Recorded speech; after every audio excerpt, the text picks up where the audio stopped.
Bonjour tout le monde, j'appelle Jeffrey Lauzon. C'est moi qui vais être avec vous pour l'événementiel Le Zone TV. On est présentement à la Foire du Livre aux Galeries de Saint-Hyacinthe et j'ai la chance de rencontrer des personnes clés de l'événement.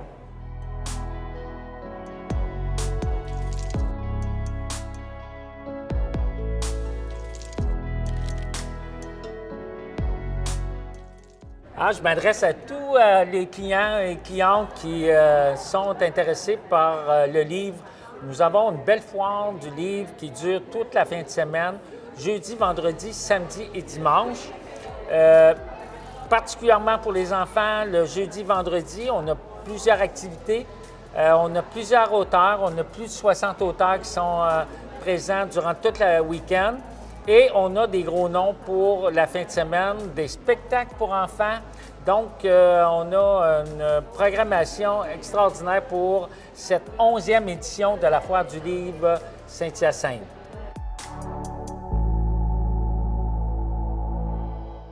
En fait, il y a deux volets à notre Foire du Livre. Le volet principal, ça s'adresse à la jeunesse, pour donner le goût aux jeunes de lire, puis de même créer, parce qu'on a des concours dont on vient de faire connaître les lauréats il y a quelques instants passés. Et le but de ça, c'est vraiment que nos jeunes reprennent le goût à la lecture. Deuxième volet, ça s'adresse aux adultes. L'idée de la Foire du Livre, c'est vraiment de s'assurer que nos clients, nos gens de la région de Saint-Hyacinthe rencontrent des auteurs de différentes catégories. On a dans tous les secteurs des nouveautés de l'année qui sont présentées, donc on a une belle programmation. Mais en même temps, on n'oublie pas les enfants pour le week-end aussi, parce qu'on a deux gros spectacles qui ont lieu samedi et dimanche. On a un volet jeunesse pour le week-end également, même si on a plusieurs auteurs adultes. Et on a des spectacles. Le spectacle le plus couru, c'est Caillou, naturellement, qui aura lieu samedi matin, dans l'avant-midi. Et Géronimo, le dimanche, qui est toujours extrêmement populaire avec les enfants chaque année.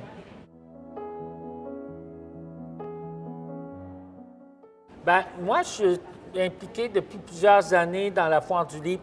J'ai des petits-enfants, naturellement, et je constatais que les jeunes n'avaient pas contact avec les livres. Puis moi, j'ai toujours été un grand amateur de lecture, et je lisais pas sur un iPad, je lisais un vrai livre. Donc, mon idée, c'était vraiment de faire connaître aux enfants les belles images qu'il y a dans les livres, puis faire connaître les différents auteurs qu'il y a au Québec. On est très, très prolifique au Québec au niveau des auteurs.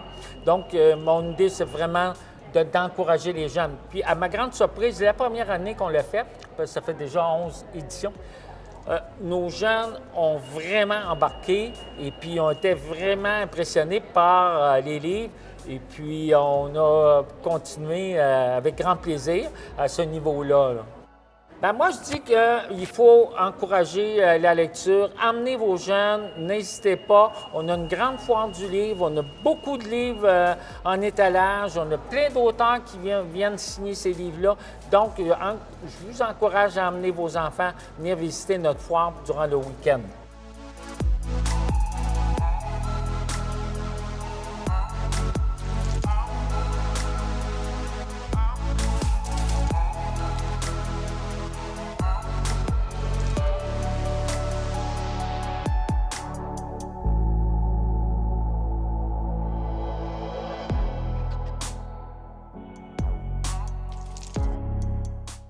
Cette année, c'était la 11e édition de la Foire du Livre de Saint-Hyacinthe. Donc, les Mascoutins et les gens de la région ont pu profiter du 14 au 17 mars la venue de plus de 50 auteurs qui étaient sur place, soit pour des séances de signature, des conférences, des spectacles pour enfants ou des entretiens littéraires. Par exemple, on a eu Jean-François Barry sur scène, on a eu aussi également Joanne Flansbury, Peter McLeod, Annie Broccoli. et plusieurs autres. Du côté des petits, on a eu le spectacle de Caillou. Donc, Caillou était là avec ses 3 autres amis sur scène. Donc, pour le spectacle de Caillou, on a connu un très grand succès. On a vu que plusieurs familles se sont déplacées pour le voir.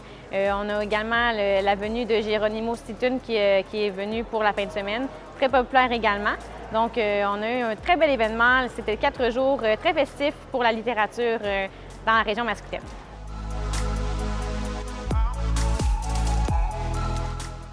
Donc, chaque année, la Foire du livre accueille les jeudis et vendredis les élèves de la commission scolaire pour offrir des activités avec les auteurs. Donc, cette année, ce sont plus de 1500 élèves qui ont rencontré les auteurs et ont participé à ces ateliers pendant les 2 matinées de l'événement. Pendant l'événement, on a eu plusieurs commentaires positifs des gens sur place qui étaient très contents que l'événement se déroule encore de nouveau cette année à Saint-Hyacinthe. Puis, notamment, nous avons eu plusieurs personnalités publiques aussi. Donc, les gens étaient très heureux de pouvoir rencontrer tous ces auteurs-là, puis qu'ils soient accessibles aussi pour répondre après à leurs questions, pouvoir se procurer aussi leurs livres. Donc, ça a été vraiment une très grande réussite cette année aussi.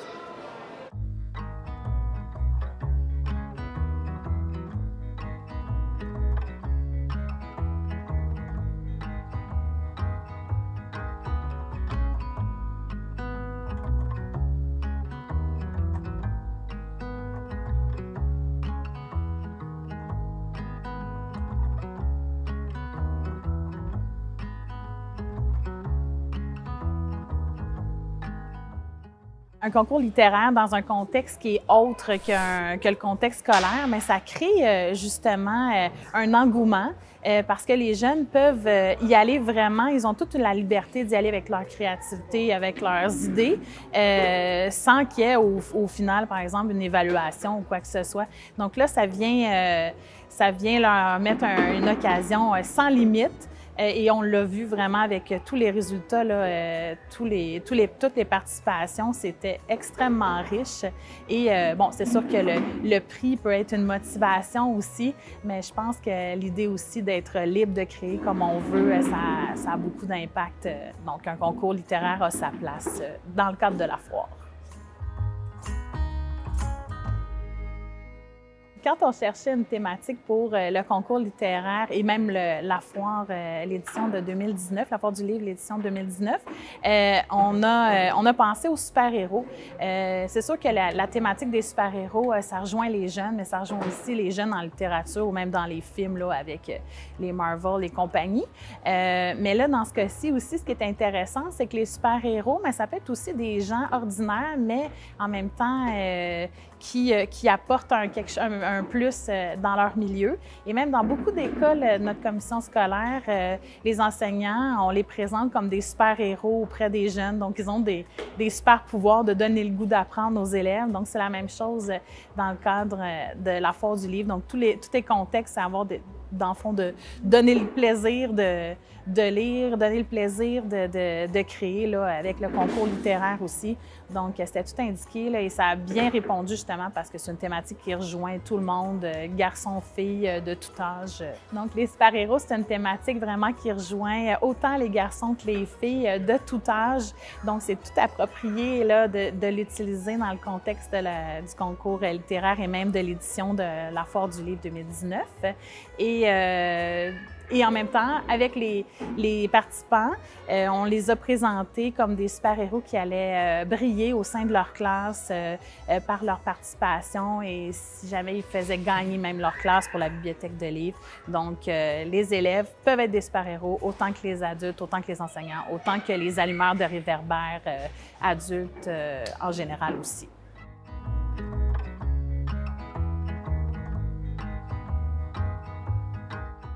Ce que j'aimerais dire, c'est qu'au contraire d'une pensée populaire, le livre n'est pas prêt de disparaître et la littérature telle qu'on la connaît, même papier, n'est pas prête de disparaître. Il faut simplement qu'elle continue à se renouveler et à rejoindre les différents publics. Donc, pour ceux qui aiment le papier, les livres papier, même l'odeur, même peu importe l'expérience aussi, ne vous inquiétez pas, le livre ne disparaîtra pas de sitôt. Si on veut bien stimuler stimuler le plaisir de découvrir la littérature chez les élèves. C'est intéressant aussi de les laisser libres de lire ce qu'ils ont envie de lire. Donc, même si c'est de la bande dessinée, je vous dirais que c'est pas toujours évident de lire de la bande dessinée, donc ça demande des aptitudes à les lire aussi. Donc, c'est de la littérature au même titre que des romans, au même titre que tout autre livre. Donc, l'important, c'est que les gens prennent plaisir à lire, peu importe ce qu'ils aiment lire, que ce soit le journal, les revues, etc. Donc, on y va avec ce qui nous intéresse.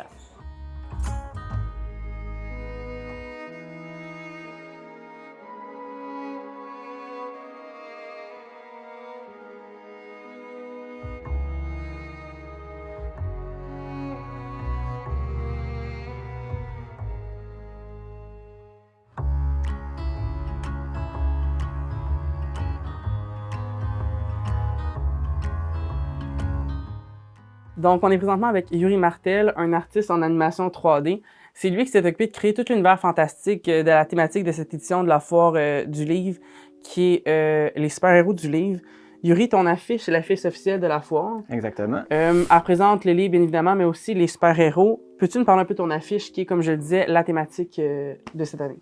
Oui, bien sûr. Donc, moi, j'ai été l'illustrateur de l'affiche pour la Foire du livre 2019. Et ils sont arrivés avec cette thématique-là de super-héros. Donc, moi, dans ma tête, je me suis dit, bon, je vais y aller avec de quoi d'assez épique. Je vais de quoi d'assez coloré, là, parce que aussi, c'est beaucoup pour les enfants. Donc, je me suis dit, OK, super-héros, coloré. Donc, ils voulaient que j'introduise un homme et une femme. Et il y avait aussi l'idée de l'alpaga pour ajouter un peu de loufoque Oui. à l'affiche.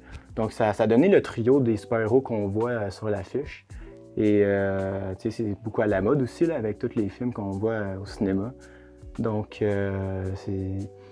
ça a donné une affiche d'un trio de super-héros. Comment tu penses que les super-héros vont influencer les jeunes? Qu'est-ce qui inspire chez les jeunes, les super-héros que tu as créés, justement? Ah, ben, comme je disais, c'est très à la mode, les super-héros. Les jeunes, ils se déguisent à l'Halloween en Spider-Man, ils se déguisent en Wonder Woman. Donc, c'est très facile de s'identifier à cette affiche-là. On voit ça... mettons, on voit l'annonce de la Foire du livre sur le poster et ça accroche l'œil. Et n'importe quel enfant peut s'associer à ça. Puis là, tu as fait aussi des ateliers scolaires avec les jeunes ce matin. Oui, comment ça fonctionnait?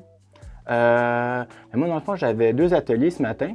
Et c'était un atelier pour montrer comment je faisais mes illustrations de A à Z.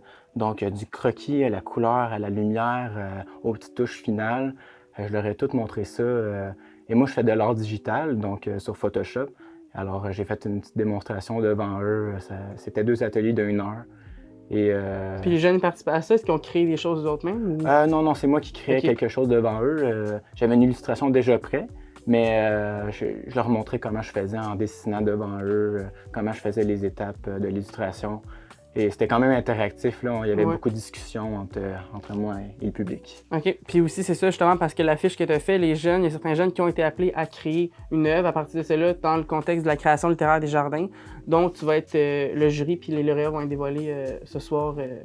Oui, je vais avoir un œil là-dessus, puis ils devaient recréer mon affiche et moi, je vais voir qu'est-ce qu'ils ont fait et je vais essayer de juger du mieux que je peux pour voir ce qui est mieux.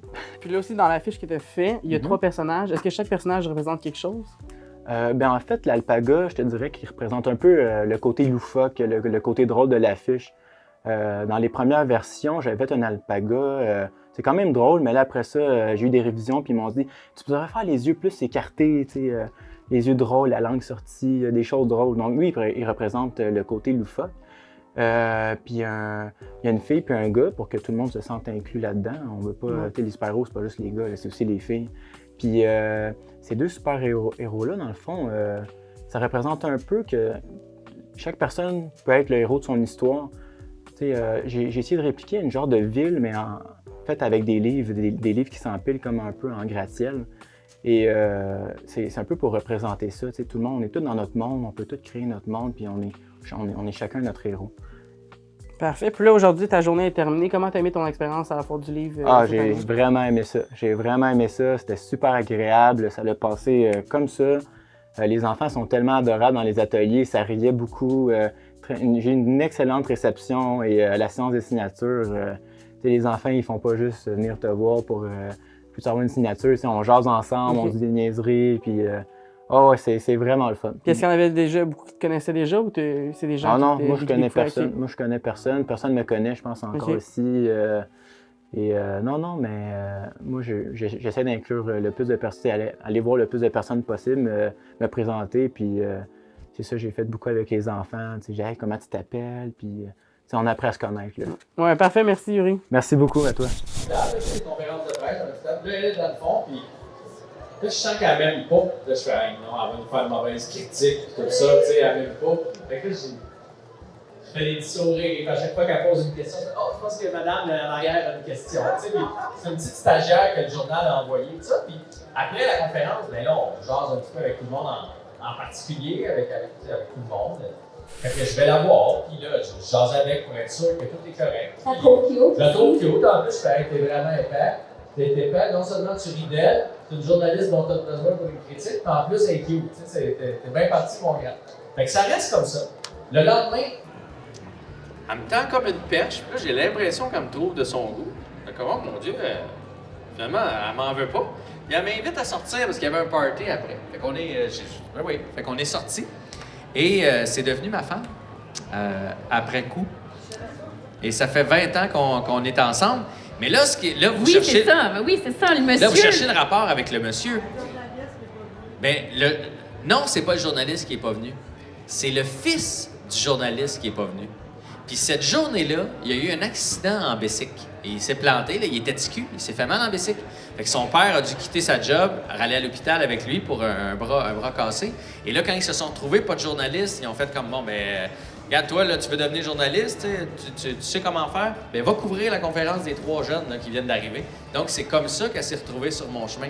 Fait que sans ce gars-là, vous voyez là l'effet domino, c'est pour ça qu'il y a des petits dominos sur mon lit. Donc, sans ce gars-là, qui se casse le bras. Son père vient à la conférence de presse. Je l'ai connu, son père, par après, là, monsieur d'une 50aine d'années. Il n'y a pas de chance que je sorte avec. Là. Fait que je rencontre jamais Nathalie. Et c'est quoi les chances qu'après, dans la vie, elle, à Edmundston, moi, à Montréal, c'est quoi les chances qu'on se recroise? C'est à peu près nul. Donc, sans le savoir, cette personne-là, en se cassant le bras, a joué au Cupidon cette journée. Lily, il paraît que toi, t'es née avec l'envie de créer, d'écrire. Oui. Avant de d'écrire, finalement, il y avait déjà l'envie de créer, d'inventer des choses, d'inventer des histoires. Je pense que si j'avais eu un talent pour le dessin, c'est peut-être vers ça que je me serais enlignée. Mais bon, finalement, j'ai plus de facilité avec les mots. Donc, c'est comme ça que ça sort. Tu sais, je pense que mon envie, c'est plus de créer avant d'être une envie d'écrire, finalement. Ça s'est transposé comme ça. Puis est-ce que tu te souviens de ta première histoire que tu as écrite? Non. C'est une bonne question. C'était probablement pas bon. OK. Mais quand tu étais jeune, tu écrivais. Qu'est-ce qu'un enfant écrit? Écrit sur quoi? Sur l'école, sur la famille? J'ai jamais écrit tant que ça sur ma réalité. Ouais. J'avais envie de voir ce que ça pouvait être, finalement, d'explorer différentes réalités, finalement. Fait que j'ai toujours créé des personnages. Puis c'est encore ça aujourd'hui. Là, les gens me demandent des fois, t'écris-tu ta vie? Non, j'aime ça inventer des lieux, donc vraiment partir de zéro. Et je faisais déjà ça quand j'étais petite, mais j'avais pas des histoires, c'était pas d'une originalité incroyable quand j'étais petite. Là. Quand je me rappelle de certaines bribes d'histoires, je me dis, hey, finalement, c'était pas si bon.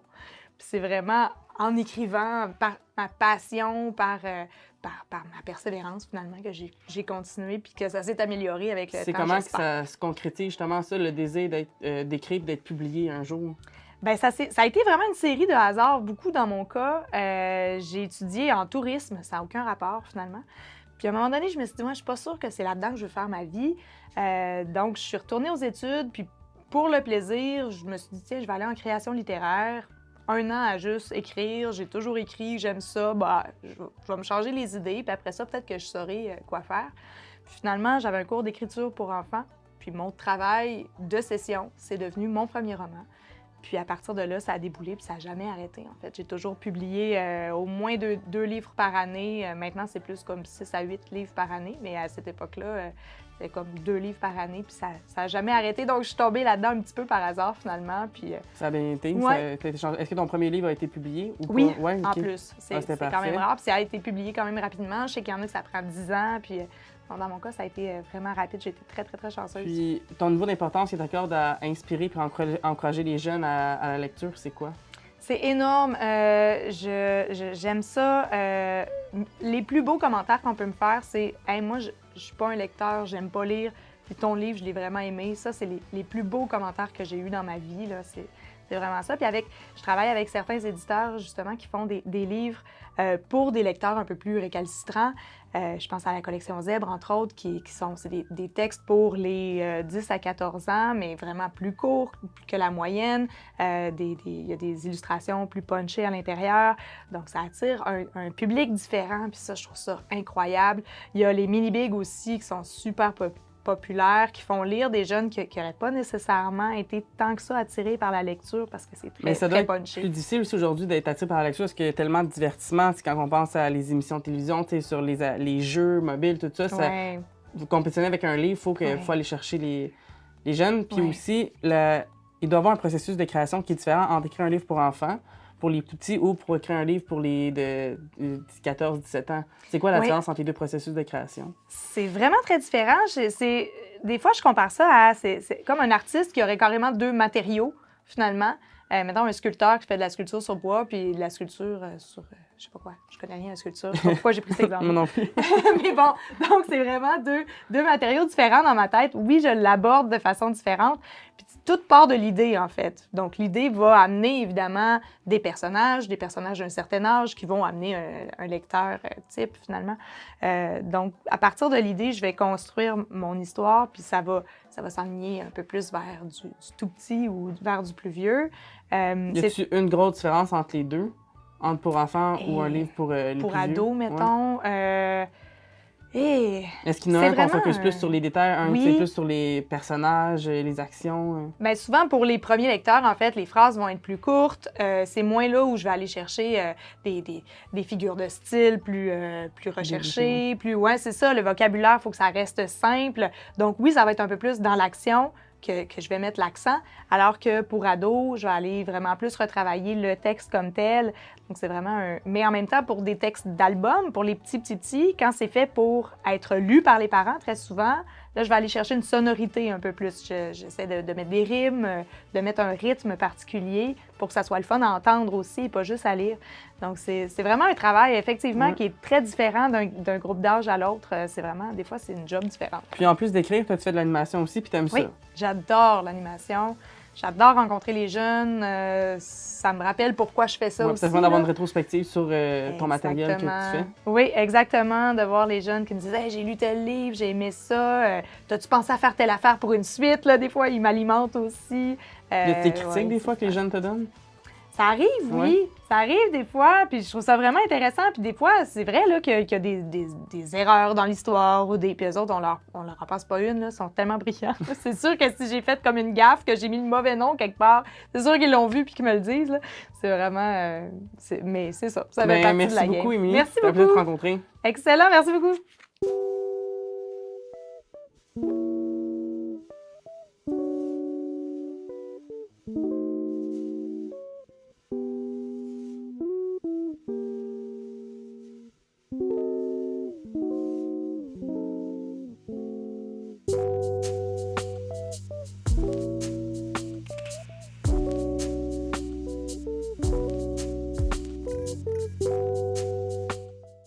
Isabelle, après avoir travaillé environ une dizaine d'années en droit corporatif, après être allée en mode, tu décides de te lancer dans l'écriture. Oui. Est-ce que c'est une passion que tu avais toujours habité ou c'est quelque chose qui s'est développé avec le temps?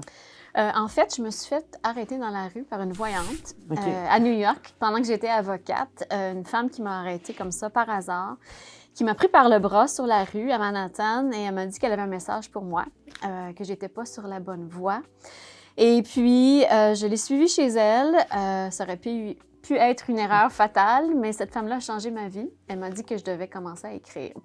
Alors, j'ai toujours aimé l'écriture. Elle m'a rappelé que quand j'étais plus petite enfant, j'écrivais des textes et ma grand-mère me lisait, puis que j'aimais beaucoup ça, faire ça.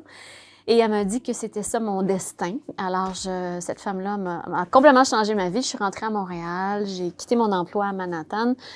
Je me suis mis à écrire. J'ai pris des cours d'écriture le soir à l'Université Concordia et je suis allée voir si vraiment la voyante avait raison. Et j'ai eu des bons commentaires des gens dans ma classe. Et puis, ça m'a donné le goût d'écrire mon premier roman, J'adore New York. C'est ça, qui est sorti en 2010. Oui. Puis l'héroïne de ce roman-là, c'est Catherine Lambert. Oui. Puis, tu sais, c'est justement une avocate qui a un goût pour la mode, tout ça. C'est comment que tu différencies les personnages par rapport à toi? Bien, je te dirais que Catherine Lambert, c'est un peu mon alter ego. Étant plus jeune que moi, mais j'ai écrit un peu mon histoire à travers Catherine. Okay. Donc, elle est plus jeune, mais elle aime la mode, elle était avocate et elle se sert de ses connaissances juridiques pour justement se lancer dans sa véritable passion, qui est la mode. Alors, il y a des similitudes, mais en même temps, c'est de la fiction. Alors, il ne faut pas oublier que c'est un personnage Est-ce que tu avais l'idée d'écrire par rapport à toi ou c'est juste que c'est venu comme ça, l'idée de... Quand je me suis posé la question, je dois écrire, c'est ce qu'on me dit. Évidemment, je me suis dit, quoi de plus facile à faire pour un premier roman particulièrement que d'écrire son histoire. C'est ça. Puis là, tu as eu plusieurs best-sellers internationaux. Puis là, présentement, tu te lances dans le roman, dans l'écriture jeunesse. Oui. C'est quoi qui t'a poussé à écrire pour les jeunes? J'ai, en fait, une de mes lectrices, qui était une jeune femme, une jeune fille, m'a écrit sur Facebook pour me dire qu'elle avait apprécié J'adore New York et qu'elle aimerait me rencontrer. Et elle m'a taguée. Et puis, comme elle m'a taguée sur Facebook, j'ai vu les commentaires qui ont suivi. Puis, il y avait des commentaires très mesquins qui ont été faits. Il la traitait de toutes sortes de noms. Puis là, j'ai vu pour la première fois ce que c'était la cyber-intimidation chez les jeunes. Et je me suis dit, waouh, ça m'a vraiment choquée parce que j'avais jamais vu des gens se parler comme ça sur les réseaux sociaux. Alors, je me suis dit, ça serait vraiment chouette de parler de ça parce que je pense que c'est important d'aborder ce sujet-là. Et j'ai une très bonne amie, une Québécoise qui vient de la Gaspésie, pardon, et qui enseigne à l'école de mode Parsons à New York. Donc, je suis allée la voir. J'ai partagé avec elle, j'ai visité l'école. Et puis, c'est ça qui m'a donné l'idée d'écrire Bonjour Girl. C'est là que le personnage de Clémentine est né, justement par rapport à l'aspect intimidation que tu avais vu. Est-ce que tu avais une référence d'une jeune fille que tu connaissais ou tu as vraiment pris... il y avait l'histoire dont je te parle avec la fille sur Facebook, mais j'ai créé un personnage complètement nouveau. Elle est à moitié chinoise, à moitié française. Pour moi, c'est important de refléter la diversité, et dans la mode et dans le personnage aussi. Et puis, c'est une conférence sur la diversité dans la mode qui m'a incitée à créer ce personnage-là et le sujet, parce qu'elle crée un blog. C'est l'histoire d'une blogueuse mode qui écrit le blog Bonjour Girl, c'est le titre de son blog. Et sa passion, c'est de parler de sujets sur la diversité dans le milieu de l'industrie. Et les vêtements qui sont faits, par exemple, pour les personnes handicapées, des choses qui sortent un peu de la norme, si on veut. Fait que toi, tu n'avais pas nécessairement comme but de juste divertir, mais tu voulais vraiment sensibiliser les jeunes à l'aspect intimidation, tout ça. Oui, entre autres, oui. Puis, est-ce qu'on va pouvoir voir Clémentine dans d'autres expériences? Oui, oui. Il y a une autre expérience qui s'en vient plus tard cette année. Elle s'en va faire un programme d'échange à Shanghai, en Chine. Et elle retrouve une partie de sa famille, ses origines, mais aussi, il y a d'autres sujets que je vais aborder, dont l'importance d'écouter son intuition. C'est un sujet qui me passionne beaucoup pour moi. Je pense qu'en général, jeunes et moins jeunes, on a tendance à ne pas écouter notre voix intérieure, donc ça peut nous mener sur le mauvais chemin. Donc, c'est un des sujets de ce livre-là. Mais c'est intéressant, on a hâte de lire ça. Ben merci. Ben merci Isabelle, à toi. Merci à vous. Quand je t'ai vue à l'automne pour Bonjour Girl, pour le premier tome, tu me disais que tu travaillais peut-être quelque chose sur le bien-être, sur le bonheur, le yoga. Est-ce que ça a avancé, ce projet-là? Ben ça a avancé dans ma tête. Alors... c'est sûr que je me suis engagée à écrire 3 tomes de cette série-là, mais je suis, comme tu sais, très passionnée du bien-être. J'ai moi-même fait des grands changements dans ma vie. J'ai été avocate dans un grand cabinet d'avocats. J'ai quitté cette job-là parce que j'ai rencontré une voyante qui m'a dit que j'étais pas sur le bon chemin. J'étais une personne qui était sur le bord d'un burn-out. J'étais une personne qui s'alimentait très, très, très mal. Ça m'est même rendu malade? Oui, je carburais avec 5-6 cafés par jour. Je mangeais énormément de sucre. Je carburais au café et au sucre. Je me suis rendue malade avec une maladie chronique, la maladie de Crohn. Et puis, grâce à une énorme transformation intérieure, c'est-à-dire yoga, changement d'alimentation, je suis allée voir des naturopathes. J'ai changé de carrière, j'ai quitté le droit, j'ai commencé à écrire, qui est vraiment ma vraie nature. Je suis une artiste et j'étais une artiste qui ne s'assumait pas. Donc, j'ai fait beaucoup de changements dans ma vie. Puis ces changements-là m'ont permis de guérir. Alors, je suis très fière de dire que je suis sans symptômes depuis quelques années. Et c'est important pour moi de communiquer ce message-là parce que j'aimerais que les gens soient conscients que notre corps a ce qu'il faut à l'intérieur de lui pour guérir n'importe quelle maladie, même un cancer. Il faut être mindé à ça, il faut être conscient de ça et il faut s'entourer de personnes, de guérisseurs et d'outils pour arriver à nos fins. Je pense que l'alimentation en est pour beaucoup. Une alimentation équilibrée, saine, plus de légumes, moins de café. Et aussi de faire de la méditation. Moi, je suis une grande amatrice, je médite tous les matins. J'ai médité avant de venir ici aujourd'hui. Je fais du yoga quelques fois par semaine. Donc, tout ça m'a permis de guérir ma maladie. Et c'est sûr que je vais écrire un livre là-dessus, ça c'est certain.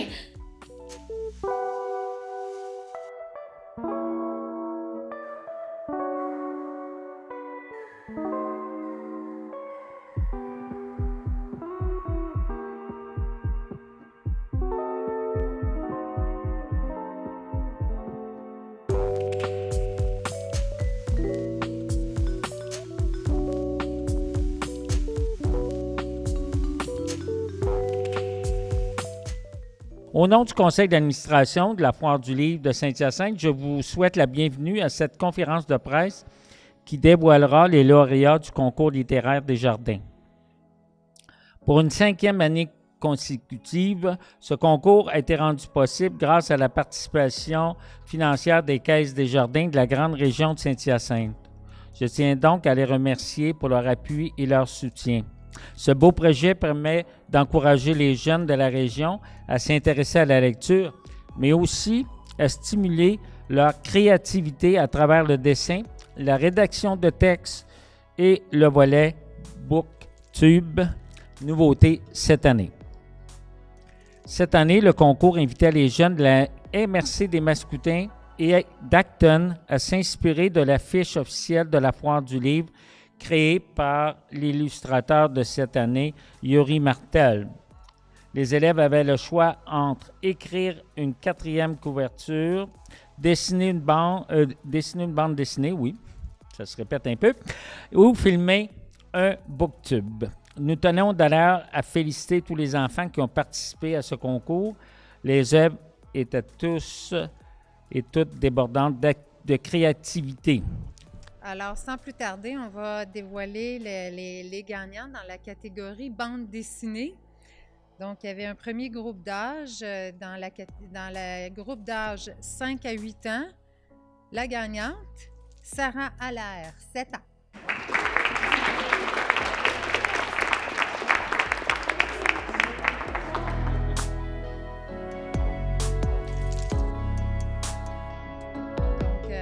Dans cette catégorie d'âge-là, Sarah remporte un certificat cadeau de 50 $ chez Ixasote.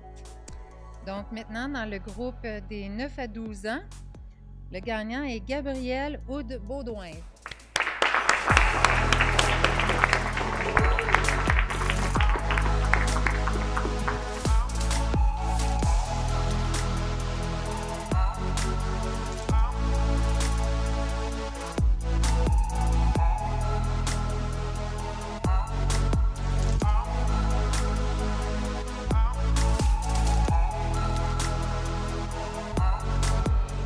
Toujours dans la catégorie 4e couverture, le groupe d'âge 9 à 12 ans, le gagnant Maxime Lemonde. Ah, c'est une bonne fille.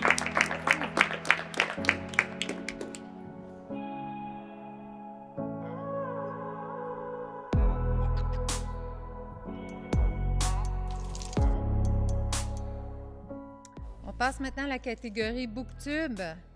La gagnante, âgée de 10 ans, Alicia Corbeil-Doiron.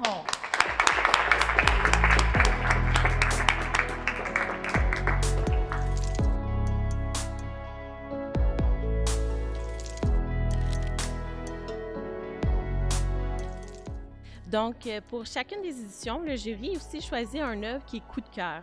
Je vais donc laisser Mme Hélène Duchesne vous présenter les lauréats de la catégorie coup de cœur du jury. Alors, le lauréat, le prix coup de cœur, Santiago Apolinar.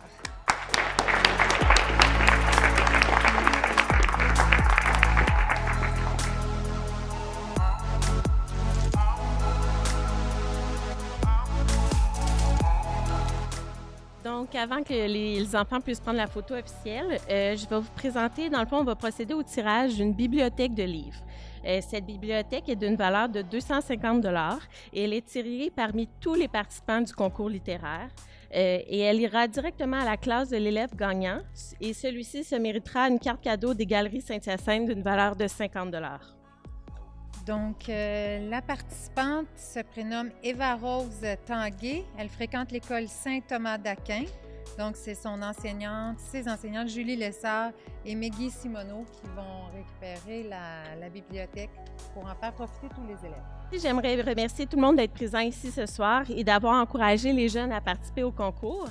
Je voudrais aussi vous dire merci d'avoir favorisé la créativité et la lecture chez les jeunes.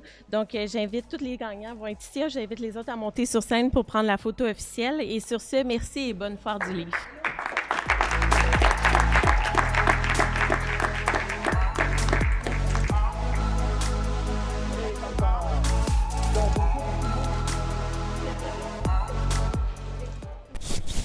Donc, présentement, avec celle qui a été la chanteuse préférée des enfants pendant plus de 20 ans, Annie Brocoli, ça va bien? Mais oui, ça va bien. Oui. Là, on parle d'un sujet un petit peu plus sérieux. Tu présentes ton livre Le mal des mots.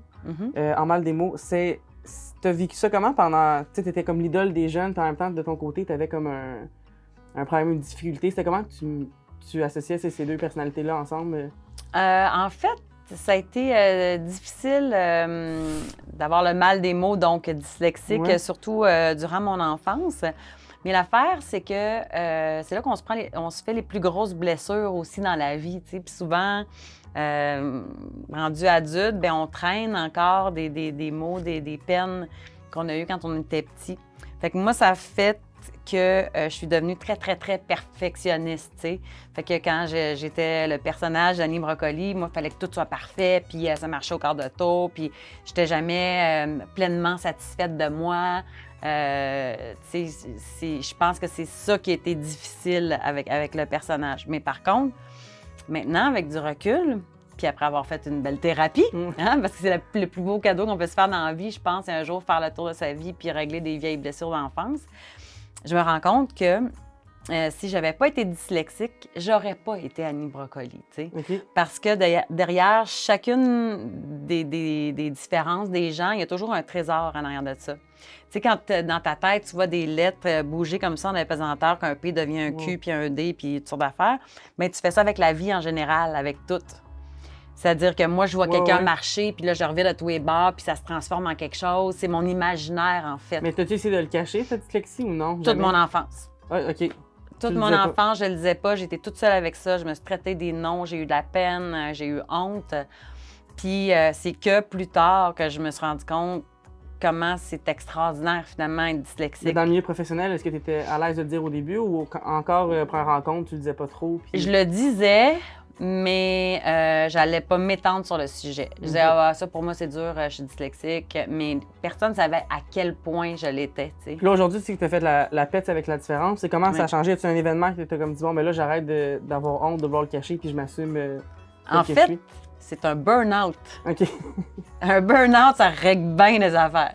Je suis tombée fatiguée parce que j'étais hyper perfectionniste, puis là, ben il a fallu que je déballe ma différence puis que pour découvrir tout ce que ça m'a amené de beau dans la vie. T'sais. Quand on pense que, mettons, Edison, celui qui a inventé les ampoules électriques, il est dyslexique, Mozart, Beethoven, Bell, Graham Bell est dyslexique aussi. T'sais. C'est toutes des gens qui ont transformé des choses en autre chose parce qu'il y avait un imaginaire incroyable. Fait que j'ai décidé à un moment donné, après avoir pété aux frettes, de passer à l'aspect positif puis de voir comment ça m'avait appris à m'organiser, etc. C'est une façon de voir les choses qui est différente, nécessairement. Ça t'empêche pas de fonctionner non plus, c'est juste que sur certains points... Il y a des bouts que c'est très difficile, parce que j'écris dans la vie, puis je pourrais remplir une pièce de tout ce que j'ai écrit, tu sais.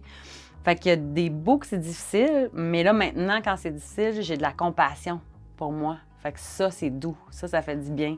Fait que le livre, c'est, en mal des mots, c'est l'histoire de ma dyslexie. À partir du moment où, bon, je suis née, que là, je savais pas que j'étais différente, puis à un moment donné, quand je l'ai découvert, ce que ça fait, puis finalement, l'évolution de ça, puis comment aujourd'hui, ma différence est devenue ma meilleure amie, Ouais. tu sais. Quand on est un enfant dyslexique, c'est quoi qui est plus difficile, le manque de confiance ou le jugement des autres? C'est vraiment, pour moi en tout cas, ça a été vraiment le manque de confiance. Que je suis arrivée, je suis sortie de mon secondaire 5, puis j'ai fait, ben moi, je fais rien dans la vie parce que, tu sais, je pensais pas jamais que j'aurais le droit d'avoir une belle vie, alors que... D'avoir une belle vie juste parce que tu vois les lettres se déplacer? Oui, comment tu fais pour aller à l'école tant que ça? Tu sais, dans le temps, il n'y avait pas il y avait pas vraiment d'aide. Ouais. Maintenant, il y a des plans d'intervention, c'est différent, mais même à ça, je parle à des parents aujourd'hui dont leurs enfants sont dyslexiques, puis c'est la même chose, c'est le manque d'estime de soi, que tu penses, que tu te sens comme cruche, tu sais. Alors que c'est pas le cas, que la plupart des dyslexiques sont hyper intelligents. Mais c'est ça, puis là, ton livre, c'est un peu comme un signe d'encouragement pour les gens qui sont dyslexiques. Puis est-ce que tu penses continuer dans cette voie-là, d'aider les gens, tu sais, là que tu t'assumes, tout ça, que tu as fait ton livre, tu continues comme cet optimisme-là? En fait, c'est l'histoire de ma différence. Fait que ça raconte toute la vérité avec la vérité. Fait que les bouts de poche, puis les bouts extraordinaires aussi. Fait que quelqu'un peut lire ce livre-là en enlevant le mot dyslexique puis en le remplaçant par sa propre différence. Fait que peu importe. Il y en a qui sont petits, trop grands, qui se trouvent trop grands, parce que bon, c'est nous qui décidons de « OK, ça, c'est ma différence ». Mais ça fait que maintenant, aujourd'hui, ben, je fais des conférences dans les écoles, dans les organismes, dans les entreprises pour valoriser la différence des gens. Puis oui, j'ai envie de continuer là-dedans parce que j'ai du fun, puis je vois encore les enfants. Puis puis là, tu t'intéresses à un public qui est plus adulte. Est-ce que tu aimes ça aussi? Oui, vraiment, parce que ce que j'essaie d'aller chercher chez les gens, c'est justement l'enfant en eux. Parce que si on se rappelle, avant d'avoir eu nos premières blessures, tout était possible dans la vie, tu sais. Fait que c'est ça que je vais aller chercher en eux. Fait que ça sort des sparkles dans les yeux des adultes. Puis moi, j'ai bien du fun. Mais je vois encore plus d'enfants que d'adultes. C'est quelque chose qui intéresse aussi d'aller sensibiliser les adultes sur d'autres sujets ou t'intéresser plus à eux dans différents projets, ou tu veux vraiment rester plus avec les enfants, la jeunesse? Ah, c'est les deux. C'est vraiment les deux, là. Autant, je suis autant avec les plus jeunes, les très, très jeunes, les adolescents, puis des adultes dans les organismes. Puis on parle de la différence, puis comment que... T'sais, si on était tous pareils, on ne pourrait même pas s'aider. Ouais, c'est ça qui fait qu'on est liés, oui. C'est ça qui fait qu'on a besoin les uns des autres, puis comment c'est beau. Dans une entreprise aussi, c'est intéressant. Bon, on parle, les milléniaux, ils ne veulent pas travailler, blablabla. Puis nous autres, les workaholics, la génération X, bien, moi, j'ai beaucoup à apprendre des milléniaux. Milléniaux. C'est ça. Parce que ils font des choix, ils pensent à leur famille, ils s'affirment. Bon, écoute, ça serait mieux pour moi. Moi, ça m'aide à faire une différence dans ma vie. Puis en même temps, bien, nous autres, on a développé toutes sortes de trucs, tu sais, pour s'inventer des jobs. On est très, très, très créatifs, la génération X, parce qu'il n'y en avait pas de job. Fait qu'on a plein de choses aussi, un bel échange à faire entre générations, tu sais. Fait que c'est partout où il y en a partout de la différence. Non, c'est beau comme message. Ben, merci beaucoup, Annie. Ça fait plaisir de te rencontrer. Moi aussi. Je lisais les questions, je repérais les mots dans le texte, puis j'ai réussi à me débrouiller comme ça. En fait, je pense qu'au secondaire, ce que j'ai appris, c'est en gros à me débrouiller. Puis ça, ben dans la vie... Ça t'a servi par la suite? Oui, ça sert beaucoup.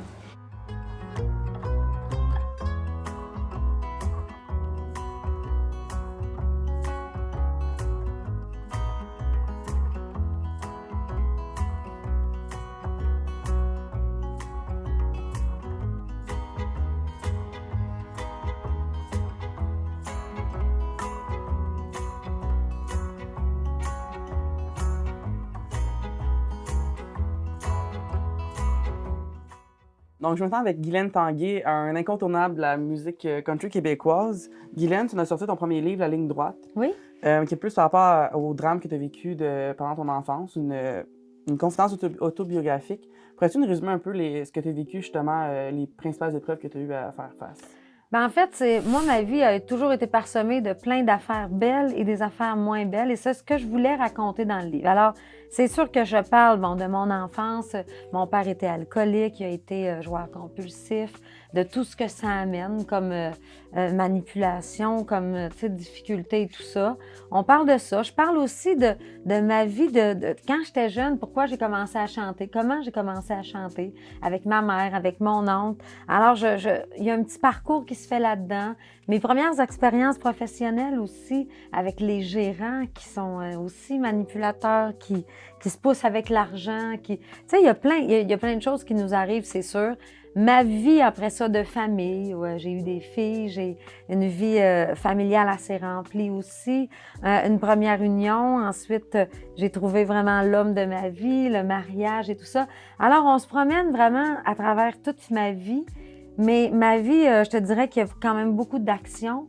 Je le disais au début, des belles choses, des choses aussi plus sombres, mais moi, ce livre-là, je le voulais toujours positif, c'est-à-dire que comme moi je suis faite, je raconte des affaires tristes, mais il faut qu'il y ait une petite lumière au bout. Je veux pas qu'on s'en aille dans quelque chose de triste. Je suis pas la fille qui fait je fais pas pitié, c'est pas la pire vie. Il y a des gens qui ont eu des vies bien plus pénibles que la mienne, mais moi, je voulais raconter mon histoire aussi pour me libérer. Puis tu as commencé à faire de la scène quand même jeune, autour de 6-7 ans. C'est difficile justement d'avoir comme ce côté déjà là public, avoir une image publique, puis de l'autre côté, vivre le drame à la maison. C'est comment tu balançais les deux? En fait, c'est ce qui m'a gardée bien en vie, puis c'est ce qui m'a gardée un petit peu plus positive, je pense. Parce que comme ça se passait difficilement à la maison, mais moi, quand j'arrivais puis je chantais, c'était le bonheur, c'était facile. C'était drôle. On dirait que c'était comme un jeu pour moi. Et c'est ce qui faisait, j'appelais ça mes petits resets. Tu sais, quand on reset ça à zéro, ben moi, ça allait pas bien, j'allais chanter, on remettait ça à zéro. Et ça repartait. Oui, exactement. Ça a-tu été difficile à écrire ton livre, La ligne droite? Tu sais, ça n'a pas dû être facile, leur faire vivre toutes ces émotions-là, tout ça? Oui, c'était pas simple. Surtout que c'est pas moi qui devais l'écrire au départ. C'est quelqu'un qui l'écrivait pour moi. Après une lecture, au début, on s'est rendu compte que c'est pas comme ça que moi je m'exprimais. Alors on dirait que le livre, c'était pas mon histoire à moi. Un décalage? Oui, ouais. Tu sais, on a un langage. Les gens sont habitués d'entendre mes propos d'une façon. Je suis une fille assez, tu sais, sincère, directe. Puis là, c'était comme si on prenait des petits détours, puis qui n'étaient pas les miens.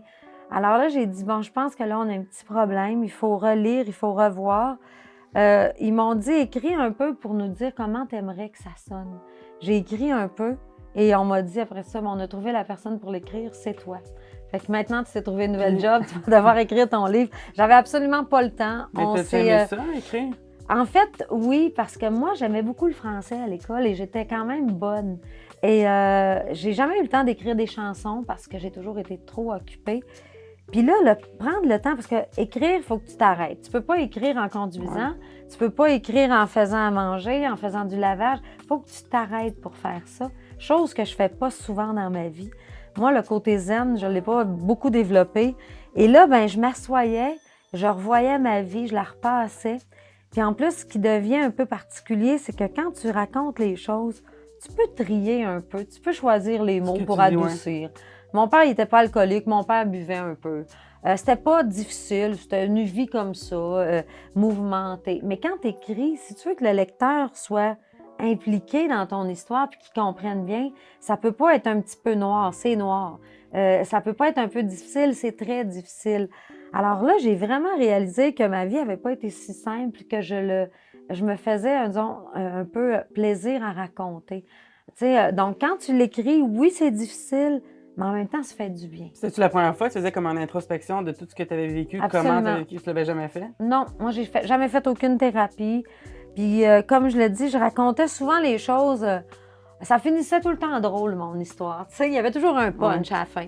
C'était comme moi, c'était pénible, mon père faisait ça, puis là, j'ajoutais une petite affaire drôle. Puis finalement, ça avait l'air pas si difficile. Mais dans la vraie vie, c'est pas comme ça. Et quand t'écris, c'est pas comme ça. Alors oui, ça a été difficile, mais en même temps libérateur. Mais c'est ça, mettons, tu y repenses, trouves-tu c'est nécessaire d'avoir fait ça? Oui. Ouais. Ah oui, c'était... Dans le fond, c'est la plus belle chose qui me soit arrivée, de l'écrire moi-même. Parce que sinon, je serais encore pognée avec ça. Ou avec des choses que j'ai pas été capable de dire et d'exprimer. Ou qui ont été mal dites, que tu l'aurais pas dit de cette façon-là. Absolument. Fait que là, quand je l'ai écrit, je choisissais mes moments.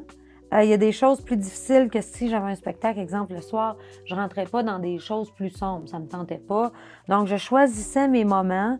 Des fois, mes filles ils revenaient de l'école et disaient « Oh, maman, aujourd'hui, on sait sur quoi tu as écrit. » Ça paraît, j'avais les yeux tout enflés, ça avait été difficile.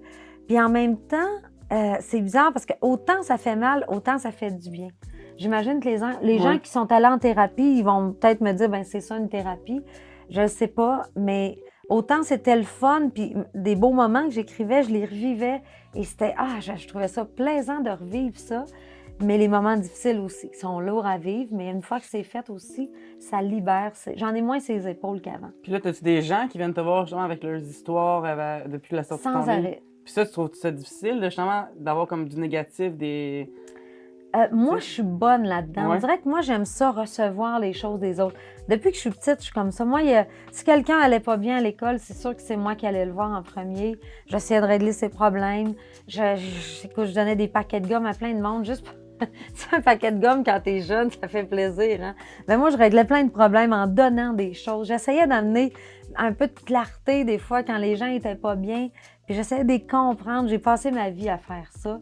Et là, ben les gens m'écrivent leur histoire beaucoup sur Messenger. Oui, mais les réseaux sociaux, c'est tellement facile à cette heure. Les gens se sentent impliqués aussi dans notre vie. Puis moi, je leur fais de la place, puis ces gens-là la prennent, cette place-là. Ils me racontent, tantôt, il y a une dame qui me racontait son histoire de vie à elle encore. Et je trouve ça beau que les gens s'ouvrent comme ça, parce que je me dis, s'ils me racontent leurs choses, c'est qu'ils se sentent bien avec moi. Ça a fait un impact, c'est tout le temps que tu as investi dessus. En plus de faire un bénéfice pour toi, ben ça sert à quelque chose. Parce que, tu sais, dans la vie, on veut servir à quelque chose. Moi, je veux pas être inutile dans la vie. Quand je chante, je veux que ça serve à quelque chose. Mais mon livre, je voulais qu'il serve à quelque chose. Au-delà de quelque chose pour moi, là, je parle pas de moi, je parle de pour les autres qui le reçoivent. Et des journées comme aujourd'hui, quand on signe, que les gens viennent nous raconter leur petite histoire à eux, je me rends compte que je l'ai faite pas juste pour moi, pour les autres aussi. Puis là, est-ce que tu as envie d'écrire d'autres livres? Tu as un goût à l'écriture ou pas tant que ça? En fait, j'aimerais ça écrire des chansons maintenant. OK. Des courtes histoires. Ouais. Parce que ma vie, elle est racontée. Je peux pas la raconter d'une autre façon. J'ai envie de participer à un autre livre on a une autre idée en ce moment, là je peux pas le dévoiler, mais il y a quelque chose qu'on va faire prochainement. Un sujet qui me touche beaucoup, mais je pense pas de faire ça pour plein de choses dans ma vie, honnêtement. Mais on sait jamais, là. Il y a peut-être autre chose qui va m'inspirer plus tard. Ma vie est pas finie, mais des chansons, oui, des courtes. J'étais complètement épuisé. Je venais de sortir d'une relation de 2-3 ans. Toutes des échecs. Vous allez comprendre dans le livre que j'étais pas bâti nécessairement pour que ça fonctionne à la base. Mais une fille que je connaissais depuis plus de 8 ans, qui me suggérait souvent pourquoi qu'on n'essaie pas, pourquoi qu'on se donne pas une chance. Puis cette fois-là, avec l'accumulation de tout ça, je suis arrivé devant elle un peu nu en lui disant je suis comme écœuré d'être fort. Puis à partir de ce moment-là, cette fille-là, probablement que par le passé, j'y ai fait beaucoup de peine. Probablement justement parce que je voulais jamais entrer en relation avec elle. Je sais pas si c'est conscient ou inconscient, mais probablement qu'elle a fait des choses qui m'ont fait de la peine. Mais dans la façon dont j'étais bâti avant, j'aurais pas eu de misère à gérer ça.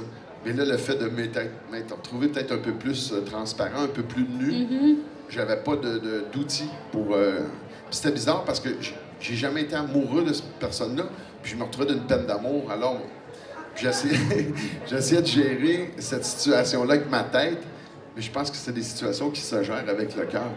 Puis je n'avais pas de connexion entre ma tête et mon cœur. Alors, à partir de là, le travail a commencé.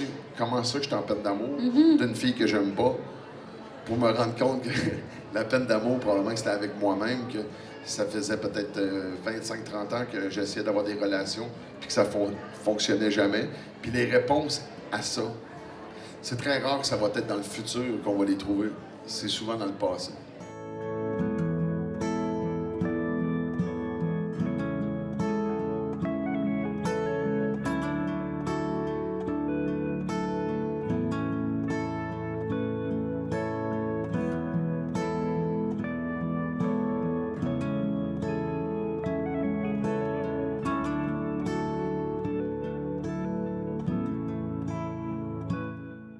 Donc, c'est maintenant au tour de Josée Ouimet à venir me rejoindre ici. Ça va bien? Oui, ça va très bien. Vous Oui, aussi? aujourd'hui, tu venais pour ton dernier livre qui vient de sortir, Joseph Armand Bombardier. Oui, c'est ça. C'est par rapport à son histoire. C'est une biographie romancée. OK. Alors, on parle nécessairement, on essaie de raconter. Tu sais, dans le fond, on essaie de faire des biographies romancées dans la maison d'édition Lisatis. C'est davantage promouvoir des personnages québécois qui peuvent marquer nos jeunes d'aujourd'hui.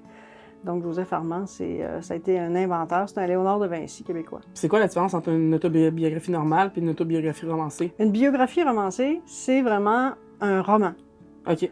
Un roman dont le personnage principal, c'est nécessairement un vrai personnage, c'est authentique, c'est vérité. Tout ce qui est dedans est véridique, qui est vérifié, ça a même été vérifié par la personne en charge du musée Bombardier à Valcourt et tout.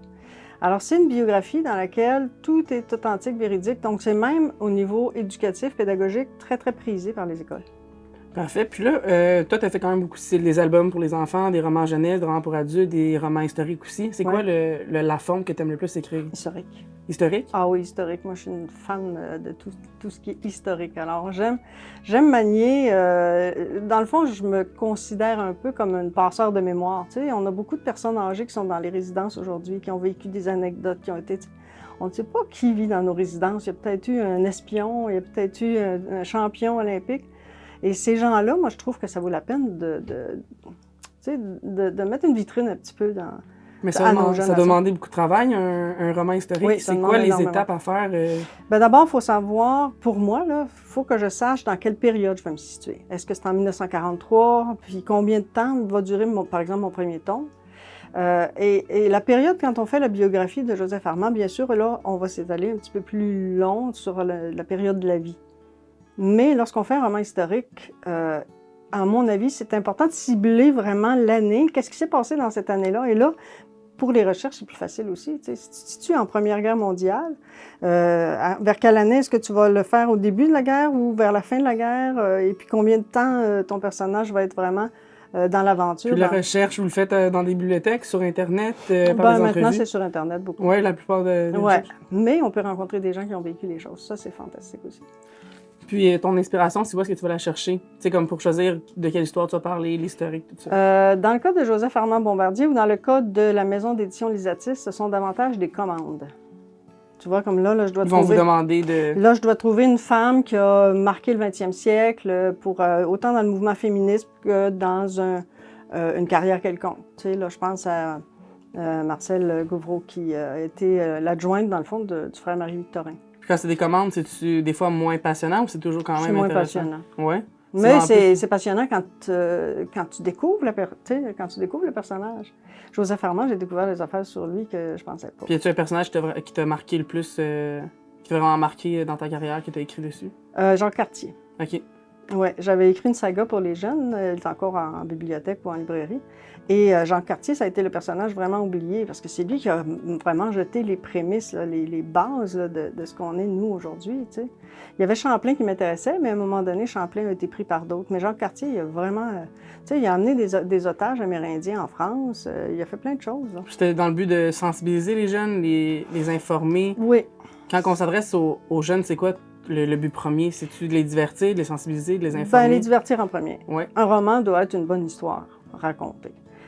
Qui est-ce qui joue dedans, que ce soit une science-fiction ou que ce soit dans le passé historique? Je veux dire, il faut que ce soit une bulle. Il faut que tu projettes le lecteur, quel qu'il soit, à l'âge qu'il a, dans une bulle. Et là, il va découvrir des choses. Ça peut être dans les sciences futuristes ou ça peut être dans l'histoire. Mais moi, c'est davantage ça. C'est divertir, fais-les partir dans sa bulle et qui a oublié le temps de la lecture que peut-être ses problèmes quotidiens, on ne sait pas. Mais le personnage, il faut qu'il soit super sympathique.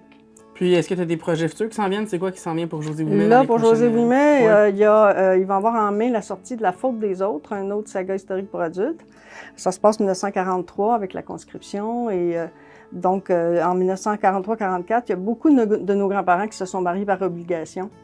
Si, tu sais, là, tu devais aller à la guerre si tu n'étais pas marié ou marié sans enfant.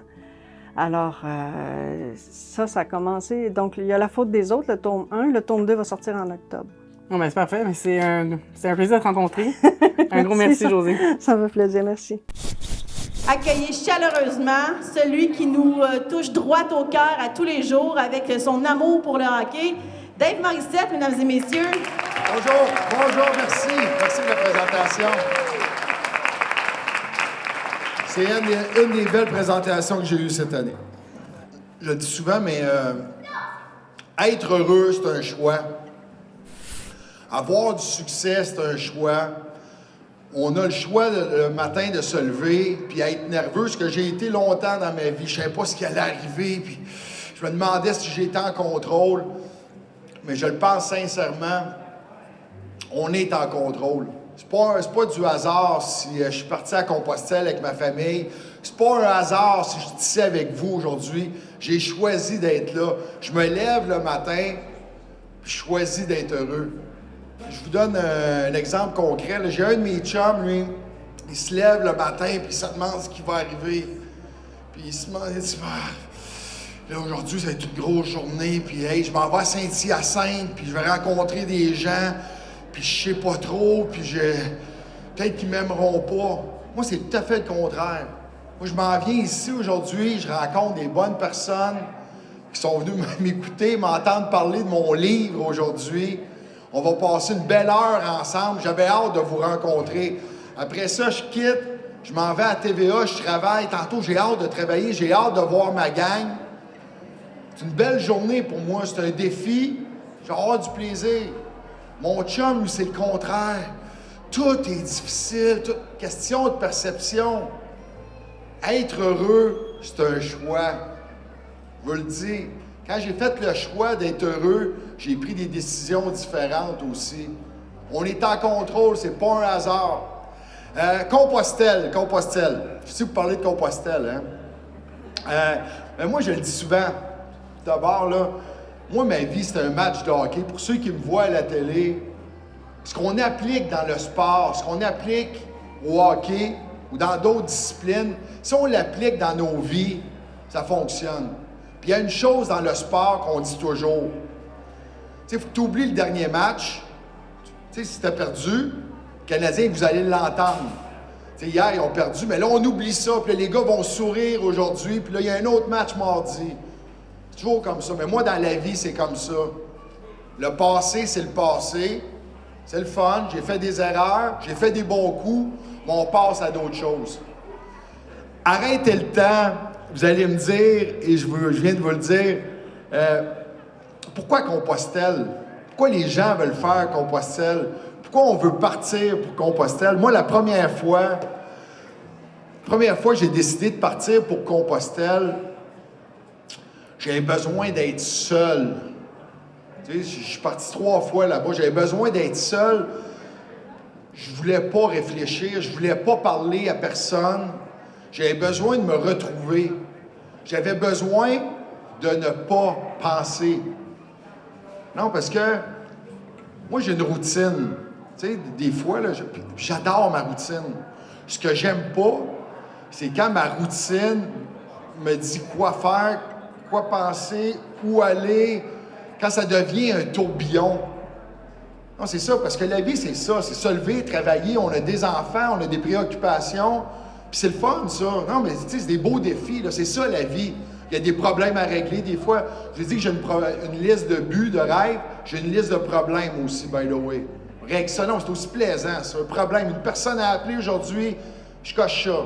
Non, j'aime ça. J'ai des listes, plein de listes. J'avais juste le goût d'être un nobody. C'est pour ça que je suis parti à Compostelle la première fois. Et après 4 jours à Compostelle, j'avais besoin de voir les gens. J'avais besoin de voir du monde. J'avais besoin de parler à du monde parce que pour ceux qui l'ont fait vont comprendre, c'est que si tu veux parler à quelqu'un, on va te parler. Si tu veux pas parler, il n'y a personne qui va te parler. C'est comme ça.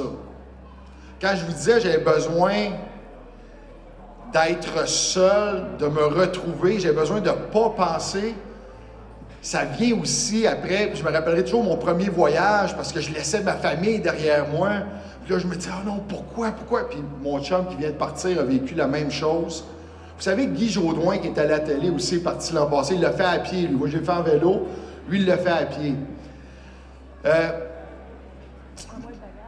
C'est ça. Après 3-4 jours, c'est que là, je me sentais coupable. Là, tu te remets en question pourquoi tu pars. Puis là, je savourais pas mon voyage autant que j'aurais dû. Jusqu'au moment où, par miracle, je ne sais pas, madame, c'est arrivé comme ça, après la 5e journée, on dirait que tu fais juste être. Tu fais juste être sur le chemin. Tu fais juste profiter du chemin. Le temps s'arrête un peu. Chaque discussion est significative, parce qu'on n'a pas le temps. Je parle de la routine, là. On se croise tantôt, je suis arrivé, hey, bonjour, bonjour. On a pris 5 minutes ensemble, hein. Après ça, il faut que je parte parce que je travaille. Tu sais, puis après ça, ben là, j'ai des obligations, c'est ça la vie. À Compostelle, ce que j'ai aimé, mon premier voyage, c'est que pour la première fois à peu près 20 ans, depuis que j'avais arrêté de jouer au hockey, j'avais le temps de parler aux gens. J'avais le temps de demander comment ça va, mais vouloir une réponse. Parce que souvent, on pose la question, mais il faut partir. J'étais pas capable. Tu sais, être seul, c'est quoi? Non, mais tu sais, souvent, on veut se retrouver seul. Mais c'est quoi, là? Madame, elle lève la main, vous savez. Non, mais le silence. Tu sais, souvent, pour moi, être seul, c'était écouter la télé tout seul, écouter de la musique. Je dormais le soir avec des applications dans mes oreilles. Moi, je suis super discipliné. Puis là, je me disais, genre, avec des applications pour m'aider à dormir. Mais là-bas, j'ai appris à apprivoiser le silence. Ça veut dire, il n'y a rien. Je m'endormais avec... Puis j'ai dormi souvent dehors. C'est pas conseillé à tout le monde, mais moi, j'aime ça. Avec ma tente de camping, là, pas ma tente, là, mais, que je suis parti avec mon père, mes 2 gars, mais ma tente de camping, j'ai dormi à la Belle Étoile souvent, mais pour moi, c'était tellement extraordinaire parce que j'avais besoin de bruit pour être dans le silence. Non, c'est vrai. J'avais besoin de combler les moments. Tu sais, puis je suis un peu comme ça dans la vie. Si on discute ensemble, s'il y a un moment de silence, je pose une question ou je parle. Tu sais, je suis un animateur. Tu sais, j'aime ça parler, mais le silence, c'est quoi? Puis je me rappellerai toujours la première nuit que j'ai passée à la Belle Étoile. Là, je me suis dit, OK, j'avais mon téléphone que j'utilisais pas, mais tu sais, on prend des photos avec ça. Puis tu sais, Compostelle 2019, là, c'est pas la même chose que le 1000 ans. Et là, j'ai dit, OK, je vais mettre une application, de la petite musique pour dormir. J'ai fait, non, je le ferme. Et il y a quelque chose d'extraordinaire qui est arrivé, il y a eu de la pluie. Tu sais, quand est-ce qu'on dort dehors, puis qu'il y a de la pluie? Non, mais je vous le dis, là, j'ai une belle maison, j'habite à Saint-Basile-le-Grand, je suis capable, là, je suis capable de me payer du luxe, là. Mais Compostelle, c'est la simplicité, l'humilité. Ma tente dehors, puis le bruit de la pluie. Je me suis réveillé le lendemain, il était 9h30. Normalement, à Compostelle, tu te lèves à l'heure que tu veux. Tu sais, ça veut dire entre 5h le matin et 7h. Tu sais, c'est à peu près ça. C'est ça l'heure que tu veux. À 8h, on t'envoie un coup de pied dans le cul. Tu sais, pars, là, va sur le chemin. Parce qu'il y a des kilomètres à faire. Il faut que tu te rendes à Saint-Jacques-de-Compostelle. Mais je me rappellerai toujours, c'était OK, wow, c'est merveilleux. Puis j'avais hâte de me coucher le soir pour encore vivre ça, le silence. Maintenant, je me couche ce soir, j'ai plus d'application, rien. Je me ferme les yeux, je suis bien quand il n'y a pas de bruit. Je me lève le matin, j'ai pas besoin de la télé, à part Salut Bonjour, là. Très important, vous pouvez écouter. Mais j'ai pas besoin de rien. Le bonheur, c'est quoi? C'est un café, le monde qu'on aime autour de nous. C'est simple. Je vous parle de mes premiers voyages parce que je suis parti en quête de solitude. J'avais besoin de me retrouver, comme je vous disais. Pourquoi? Et j'en parle dans le livre. Compostelle. Madame vous l'avez fait à pied. Moi, j'ai des problèmes de genoux. Moi, je l'ai fait en vélo, les 3 fois. C'est quoi la différence? Pour croiser et avoir beaucoup d'amis qui l'ont fait à pied, puis croiser beaucoup de pèlerins, c'est que, premièrement, la préparation est peut-être différente côté physique, parce qu'en vélo, on va faire beaucoup plus de kilomètres. Il y a des routes qui vont être différentes, mais tu vas dormir dans les mêmes gîtes. Les mêmes gîtes ou les albergues en Espagne, qu'on appelle les albergues. Puis moi, j'ai fait le chemin du Puy-en-Velay. J'ai fait le Camino Francés, qui part de la France à l'Espagne. Et cette année, je fais le chemin de Tours qui part de Paris. Je me rends à Saint-Jacques-de-Compostelle et après ça, je me rends jusqu'à Porto. Porto au Portugal. Ça, c'est cette année, ça. Mais vélo, à pied, je vous dirais que c'est sensiblement les mêmes chemins. Des fois, en vélo, tu vas bifurquer un peu, tu vas prendre d'autres chemins, mais les abris, les arrêts sont les mêmes. Le chemin de Compostelle, si vous décidez de partir, tu sais, c'est pas l'arrivée qui est important.